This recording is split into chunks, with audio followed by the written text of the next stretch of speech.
Salut, je m'appelle Cécile. Salut, moi c'est Godefroy. On est là pour vous parler de la table ronde qu'on a donnée au Web Today sur le sujet de l'entreprise agile et sans chiffre.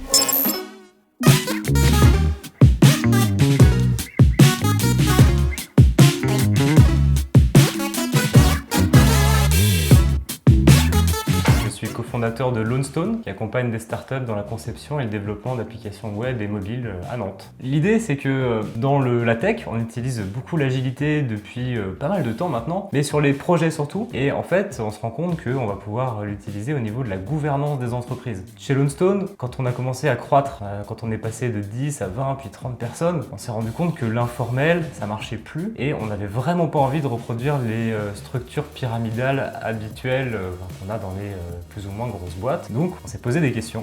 On a découvert les modèles d'entreprises libérées, d'organisations opales, de gouvernance partagée. Je suis en charge du développement RH chez Troopers, qui est une agence web nantaise qui fait de la création et refonte de sites web et applis mobiles. Nous chez Troopers, en fait, la boîte a été cofondée par 2 développeurs. Et tant qu'ils étaient que 2, ça allait. Petit à petit, l'équipe a grossi et en fait, un des cofondateurs qui avait le statut de président, qui est une obligation légale en France, s'est vu un petit peu comme investi de la posture de dirigeant et ça lui convenait pas du tout. Et très rapidement, il a cherché à répartir les responsabilités sur l'ensemble de l'équipe. Donc on en est arrivé au concept de l'entreprise libérée, qui est vraiment une philosophie des organisations. Et petit à petit, il y a eu besoin d'un peu plus de concret, parce que l'équipe grossissait aussi. Donc on est passé à l'holacratie, qui est une méthode pour structurer notre gouvernance. Et la dernière étape qu'on a franchie, c'est le passage en SCOP, société coopérative, où pour aller vraiment dans cette gouvernance partagée, on est tous devenus associés, on a mis des parts au capital et l'entreprise appartient à l'ensemble des salariés. Donc les décisions sont prises par l'ensemble des salariés. Voilà, donc Lonestone c'est une SaaS, à but lucratif, le Troopers c'est plus une scope. C'est 2 structures en holacratie, mais en fait il y a tout un tas de types d'entreprises libérées, de gouvernance partagée. Chaque société peut trouver sa propre recette en utilisant des concepts qui existent, mais les principes communs, c'est quand même en général, alors il y a la raison d'être évolutive.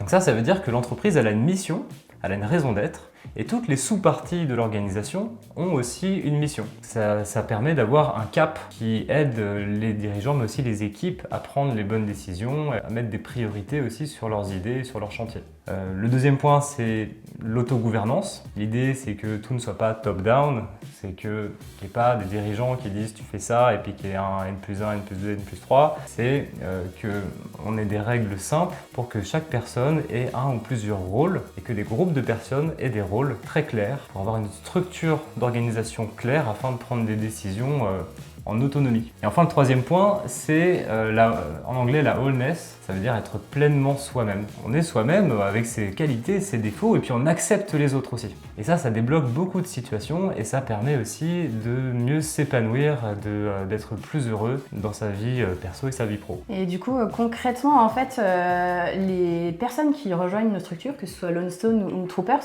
viennent effectivement pour leurs compétences métiers. Donc si on recrute des développeurs et des développeuses, ils viennent effectivement pour participer à la création des produits à destination de nos clients.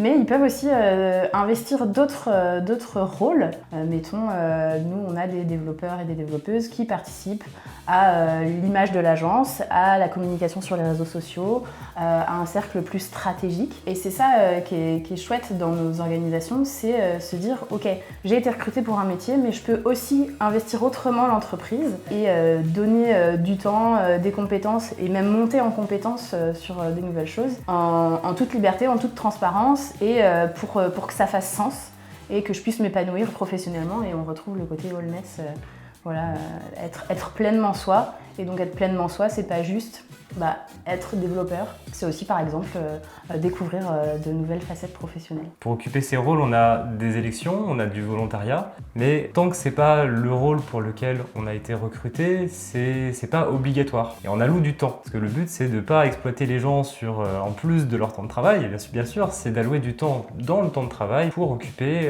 les différents rôles dans l'organisation. Et évidemment, en termes de recrutement, ça implique aussi de pouvoir être vraiment transparent auprès des candidats, parce que effectivement on ne rejoint pas une entreprise où on va nous dire comment faire, on rejoint une entreprise où on va nous expliquer pourquoi on fait les choses, et ensuite c'est à chacun de prendre sa place et faire sa part. Chez Lonestone, on a envie d'être un acteur important aussi dans cette transition pour les organisations. On développe un outil qui s'appelle Rollbase.io qui aide les entreprises à se structurer avec un outil. Et puis, on a vocation à grandir aussi en tant que société et on cherche des personnes talentueuses pour nous rejoindre et qui partagent nos convictions et qui ont envie d'aller dans cette voie. Et donc nous chez Troopers, en fait, notre raison d'être évolutive nous a amené à repenser un petit peu nos pratiques. Une chose qui fait énormément sens aussi chez nous, c'est le numérique responsable. Et on est en train de développer un service numérique responsable pour essayer de sensibiliser et d'accompagner le plus de personnes possible vers des pratiques d'éco-conception, d'accessibilité.